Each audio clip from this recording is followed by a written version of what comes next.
In the 2014-2015 winter edition of Men's Fashion, we take another look at the metamorphoses of man.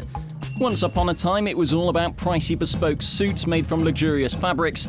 These were the days when a father smartened up his son by taking him to meet the tailor and his lady friends. It's all very 19th century, but today the same spirit's present in Belluti's work. But this is the 21st century. Fashion designers prefer to keep their fingers on the pulse, ever attentive to society's evolution, as Cerruti knew all along. What drives me in this collection is the word rationalism.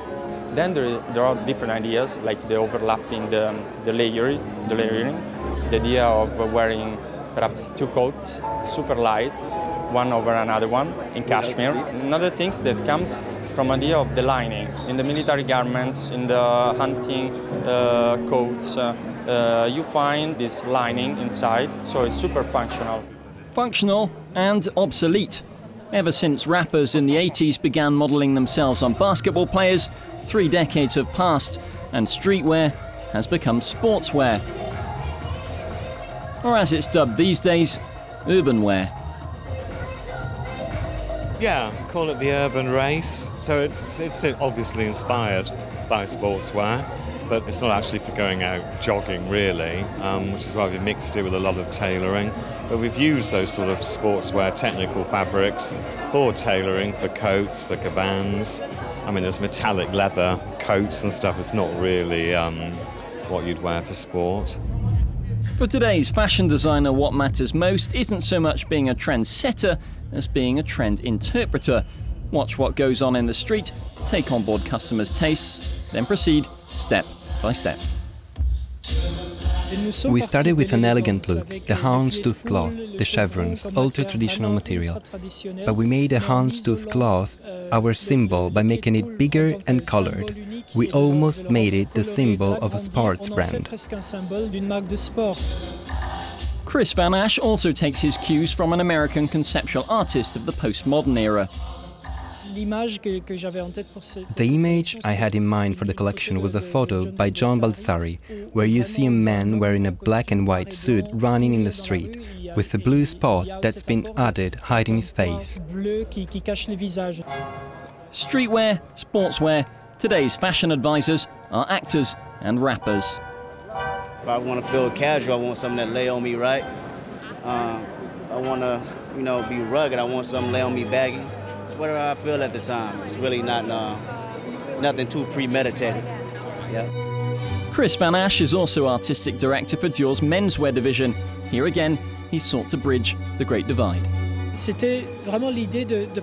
We really wanted to work with two opposites, taking the reality of the street and making it chic and luxurious, making the two come together even if they clash now and then.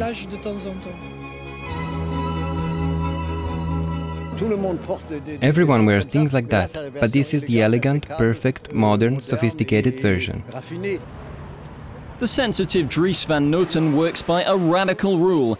What really matters isn't so much how a piece looks, but how the garment feels on the wearer's body.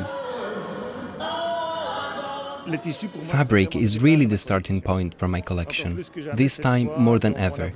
So we wanted to contrast the soft and the hard, the colored tie and dye, either very colorful or very faded, very worn. So this is a collection full of contrast. Relaxed needn't mean unkempt. Today, men are harder to dress than women because they're still marked by all that 19th century rigidity. Eager to break with the austerity, Kenzo came up with overlaying jackets.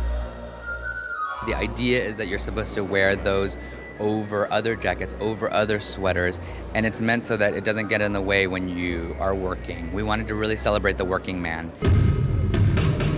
For Givenchy, Riccardo Tisci locked 55 amazingly sculpted models in a basketball court. The atmosphere is harsh, almost bestial.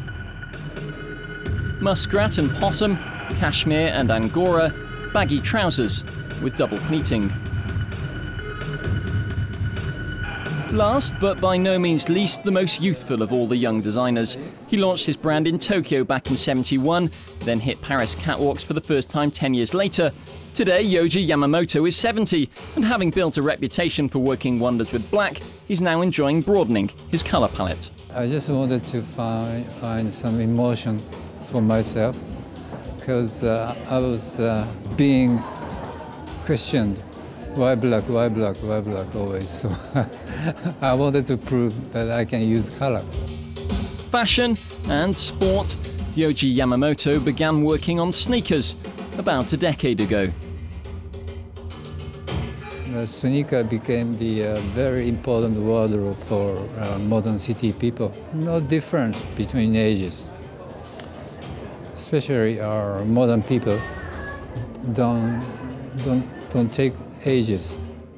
The modern man is active, competitive, and above all at ease in the urban jungle. Sometimes he chooses his clothes as a weapon of war, at other times as a soft cocoon to snuggle up in. He's afraid of nothing.